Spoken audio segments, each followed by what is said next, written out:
Morning class, I'm Will Kemp from Will Kemp Art School, and in this lesson we're going to do a Monet style impressionistic painting. We're going to use brighter colours than we've done in the past so you can really get to grips with how Monet painted. Very quickly, very impressionistic, with acrylics. It's a really simple exercise. All you've got to do is click the link below. You can download the image direct from my website to paint along at home. All the colours are listed there, the brushes that I use. Really hope you enjoy this lesson. Let's get started. So this is part one in this very impressionistic landscape lesson showing you how to paint in a style similar to how Monet painted. So the first thing that we've got is a colour ground. A colour ground is just when you've painted over the initial white or the initial raw canvas, just so you've got a colour to work on top of rather than just painting on top of white. This will help you a great deal because it'll be easier to judge the different tones, the lightness and darkness between objects. And because of the image that we're using, it's got quite nice bright colours underneath. Any little gaps that we leave, this colour will shine through. This is a yellow ochre underpainting. Monet used a variety of different underpaintings. His were probably a little bit more muted than this one, but for this particular scene, I felt that the yellow ochre with its nice warm colour is going to work perfectly for us. Now what I'm going to do is just put out the colours that we're going to be using for this painting.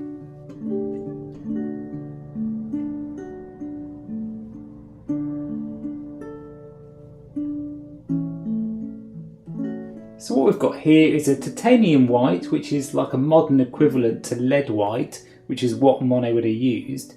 Lead is quite toxic, so titanium white has been produced so it's not as harmful when you actually paint with it. We've also got a cadmium yellow, we've got a cad red light, a crimson, this is a permanent alizarin crimson. We've got a green here, this is just a permanent green light, which is quite close to an emerald green. Again, the original painting that Monet would have used, the original colours, aren't used anymore. So often you'll find that paint manufacturers make a version of those paints, and these are often labelled with the word hue. I'll just show you here on this paint. It says cobalt violet hue. The hue denotes that the paint is made up of a mixture of other pigments to create something very, very close to an original cobalt violet colour. I've also got a cobalt blue, an ultramarine blue, and the cobalt violet. So this demonstration is using acrylics. So acrylics will dry a lot quicker than oils, which is what Monet used when he did his paintings. But it will still give you an idea of some of the techniques that you can use and how you can mix the colours to get that nice impressionistic feel into your paintings. Because he often painted outdoors and sketched initially for his paintings, I'm going to show you how to approach it quite quickly. So what you do is you block in the actual painting you're working on. We're just trying to cover over this just to give our eyes an idea of the different parts of the painting. So I'm just going to dilute the brush just with a bit of water. So the brush I'm using is just a hog brush. This is from Jackson's Art in the UK. So to start with, I'm just going to wash in the sky just with the cobalt blue.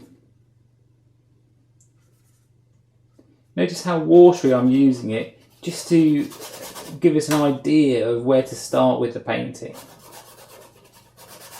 You start to see what happens is what's called optical mixing, where you get the paint optically mixing with the colour underneath it. We're going to be covering this over, but it's just something to bear in mind.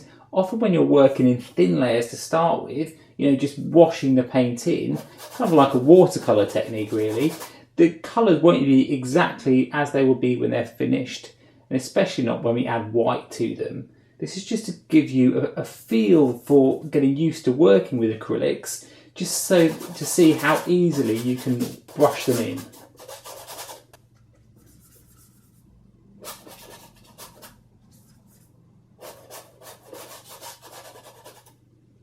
As it gets a bit lighter towards the base, I'm just going to add a touch of the white.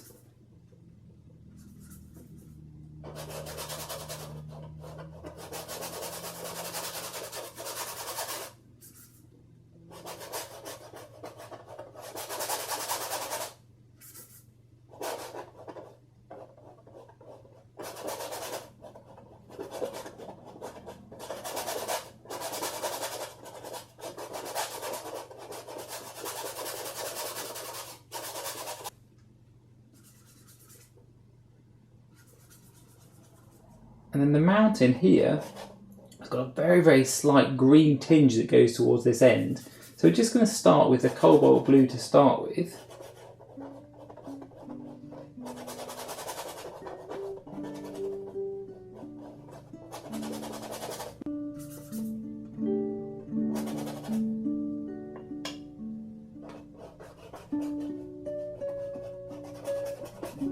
As it gets towards this side, I'm just going to add in a touch of this green.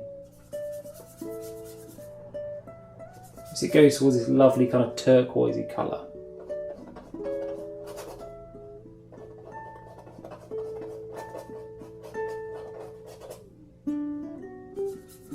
As it gets further towards this left hand side, I can just start to add a bit more of that green.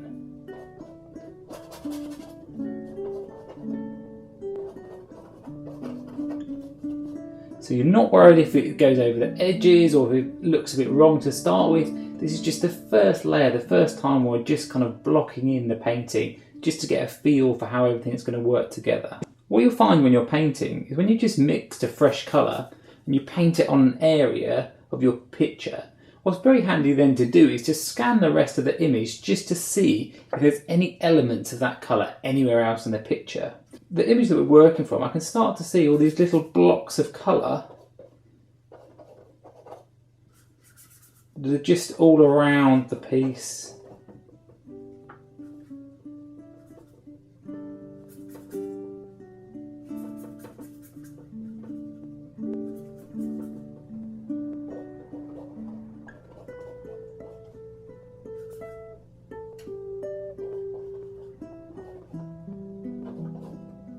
And what this helps to do is bring the viewer's eye around the whole painting, and you start to get a feeling that you haven't just got the sky in the foreground, but the whole painting is all working together as one.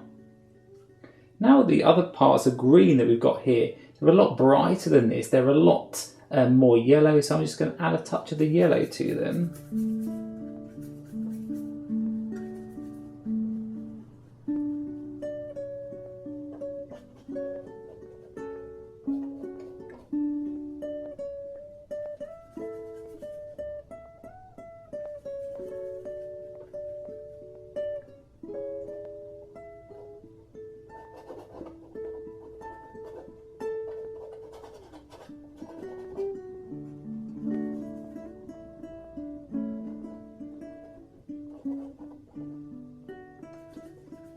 And again with this green, we can just work on top of those other greens we've already put down in the painting.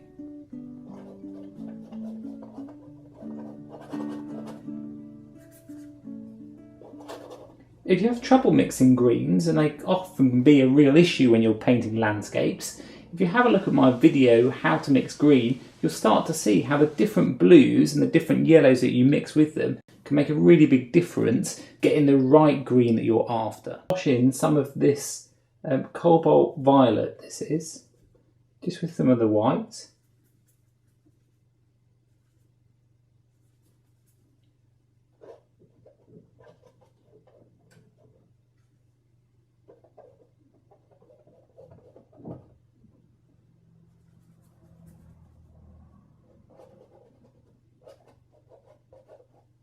And I'm not painting it like in a block, I'm painting it more in like little dashes, because then I can start to use this underpainting to start to come through on the piece.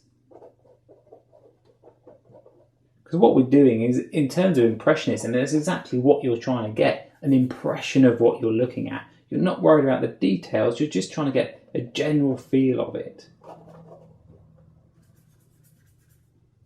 You see on my paintbrush, you'll see that this side has still got all the green on, the other side has got more of the colour of the purple on. So when I'm working, I'll often kind of paint a bit, and then if it's a mingled in, you just kind of twist the brush, and you'll start to get these like more subtle mixes in your painting. Rather than constantly going back to your palette all the time, this one just helps you just to get those nice muted areas of your painting, rather than it just being like a solid block of colour.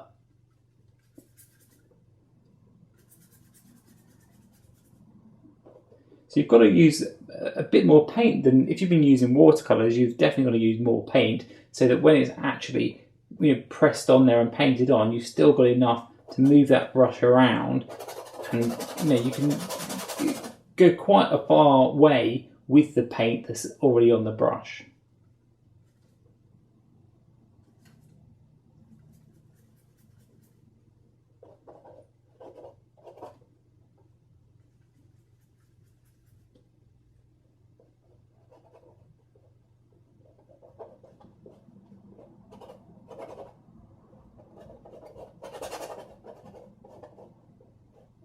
So because this colour here is quite close to what we're looking at for the final piece, what I'm going to do is go back over the sky a bit, get this colour a bit better, just so we can start to have a basis of how the painting's coming along. It looks quite abstract at the moment, but we're really just starting to build on the shapes and build to see how all the colours work together. So again, just that cobalt blue and a titanium white.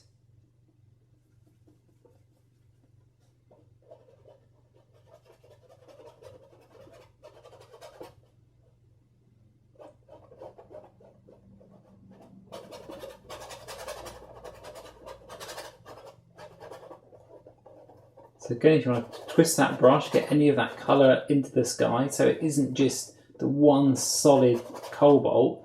Now I've got a bit of the green in there, a bit of this purpley colour in there. I mean, the photograph is just a guide really, you just use it as a starting point to your paintings.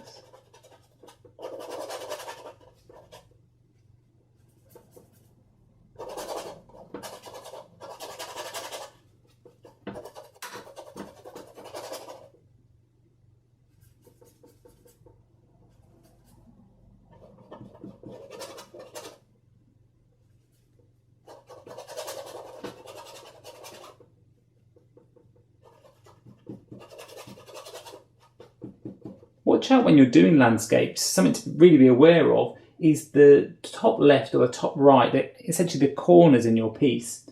If you have these areas a little bit darker, what it helps to do is it helps to send the viewer's eye back into the painting, so that instead of the eye going off onto the side, just having a tiny bit on the corner will just make that difference, just to subtly bring the viewer back into view.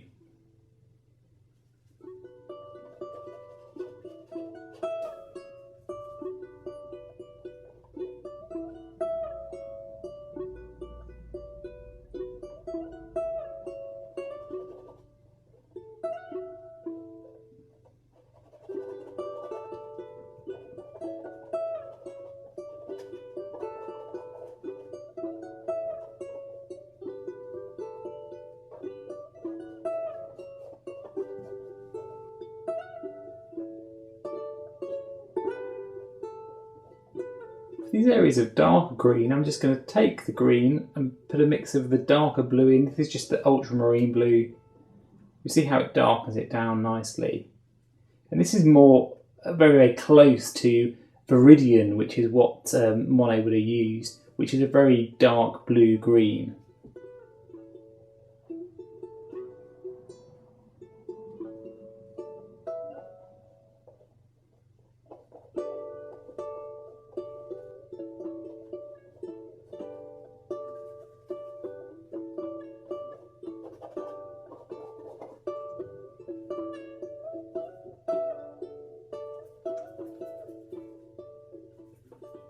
To reinforce some of these shapes in the mountain.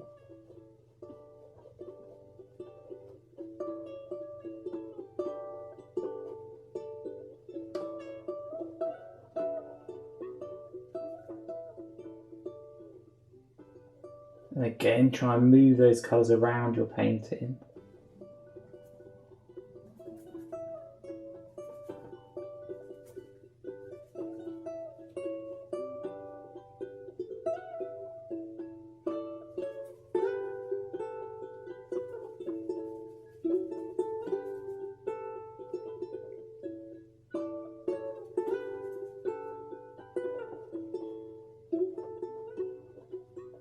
I'm going to introduce some of the warmer colours in the foreground, so just start with the yellow.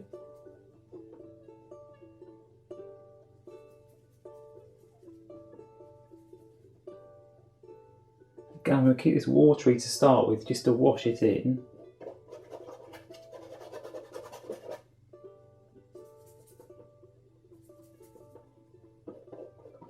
Notice how it's got these red areas in the bottom. It's just nice to have those underneath, so they'll shine through when we paint the thicker paint on top.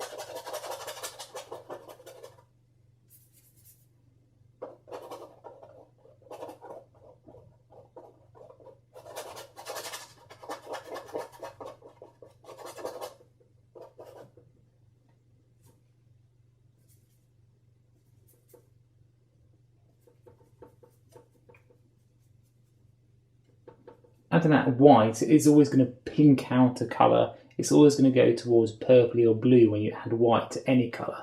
So that's how we start to get this really nice salmony colour.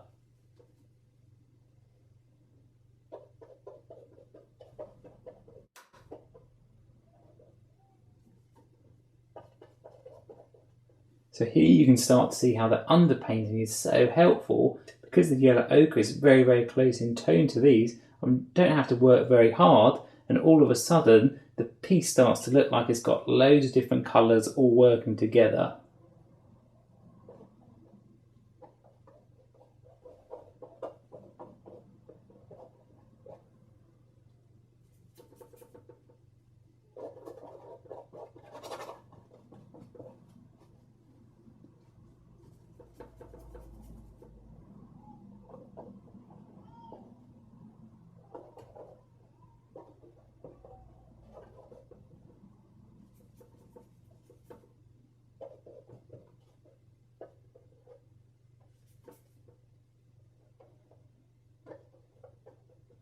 Add a bit more white. So when you're doing your painting, you don't have to put out as much paint as I've put. It's just a way to show you the colours more clearly when they're on a larger scale. But don't be too mean with your paints, because otherwise they'll dry very quickly. And even though these are the acrylics, you can start to see I can still put my finger in these and it's still wet, and that's because I've got that thickness into the paint. I can now start to use just some of the pure white and just start to kind of dab it on top into the foreground.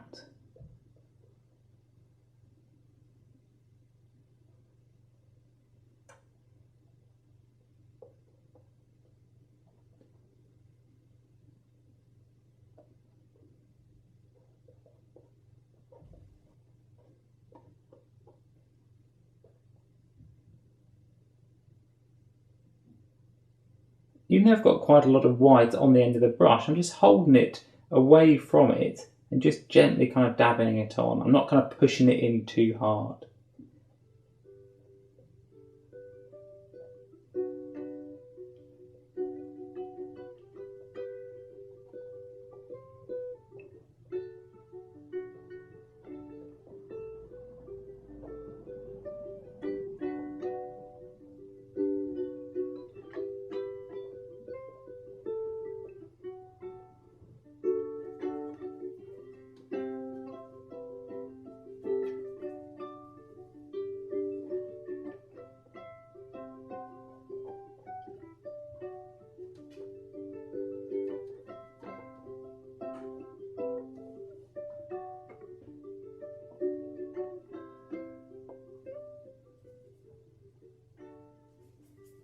So just tone it down with the purple just to make this nice shadow tone on the building's edge.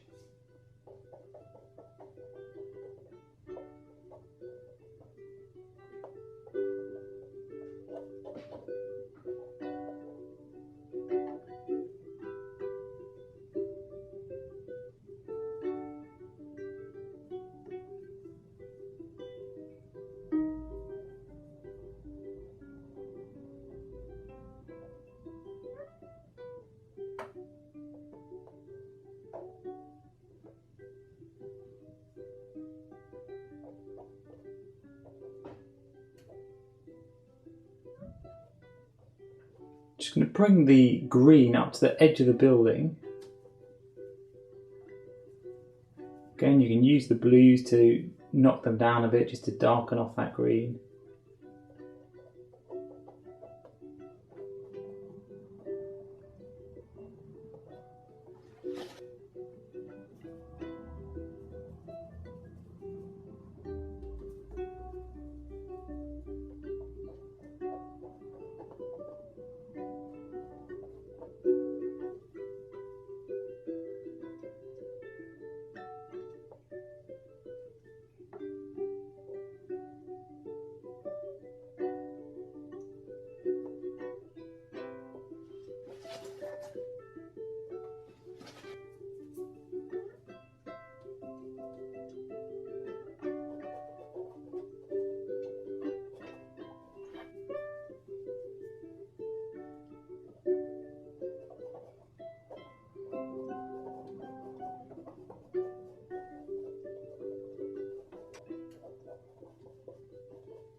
Might even on this sky start to put a bit of that purple into it, just so it's not as harsh with the cobalt blue.